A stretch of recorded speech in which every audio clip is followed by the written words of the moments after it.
When I was a kid growing up, people thought that Andy Kaufman was goofing on Elvis and wasn't really dead. My mom worked in a TV newsroom when the ticker tape came through about shots fired from the grassy knoll, and then story changed. If we believe they put a man on the moon, then we have to accept there's nothing up their sleeve. In our group, Laura Martin believed Marilyn Monroe, Princess Diana, and John F. Kennedy are still alive. It's a modern day version of believing in the resurrection. The Roman Catholic Church and most Christian denominations have been living into that reality for centuries now. Whatever you call it, a timeline, a narrative, movie, or simply an act of imagination, we all have our own reality overlapping with everyone else's reality. People try to conform God's will to their reality instead of conforming to his reality. Pain and suffering are non negotiable, but becoming angry and bitter are. Is it moving us ahead or is it holding us back? There's nothing goofy about it. Welcome. Welcome to Illinois Bridging Awareness. I'm Stanley Smith. We've been dissecting our narrative for a few years now.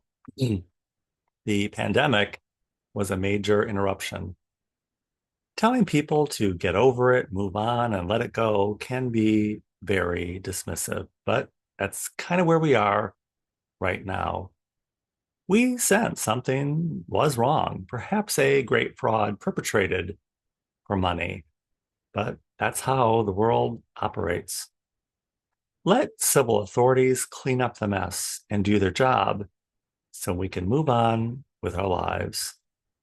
We live in the timeline and reality of the world, and also with the overlapping timeline and reality of God's perfect reality.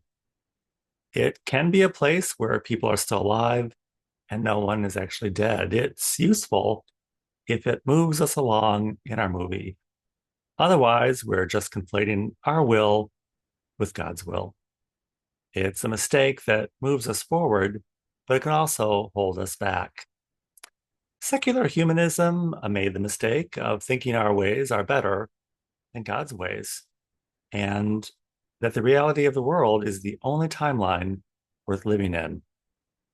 Secular humanism became social justice, and social justice was leveraged against us as a pseudo political movement of postmodernism. Postmodernism shaped with the concept that the people in this country shape civil authority, not the other way around. It was out of step with true moral values and the way people actually live their lives. There are natural limitations in this life, harsh realities, but probably for our own good. Anything we dream up in our minds doesn't mean that it's a good idea or that we have the right to do it. God's rights are kind of limited. Civil authorities provide stuff in exchange for rules and regulations. Christ said, render unto Caesar what is Caesar's, and to God what is God's. It's a harsh reality. We want to make God's will our will, not God's will for us. We live in the reality of this world and God's perfect reality peeking through, but they'll probably never be the same reality. And for this physical existence, that's probably best. In the film Working Girl with Melanie Griffin, she said, I have a brain for business and a body for sin. It can all come into focus as you move along in your timeline movie and the life of the mind. The most important thing is how you react with love and kindness and with anger and bitterness. We're trained to fight for survival. We're always on the lookout for the next big threat. You can also put yourself in a positive environment to grow and thrive. We're on the overlapping realities all at the same time of fear, failure, fighting, but also coping, growing, and thriving. The 5 steps of grieving are denial, anger, bargaining, depression, and acceptance. The captive voice of popular culture is currently expressing doubt. It's not clear who the lost are anymore. When we grow into heaven, into the perfect reality of God, we will learn what we were wrong about and what we were right about. Even Charlie Kirk, the pandemic, and John F. Kennedy. We were probably wrong about a lot of it.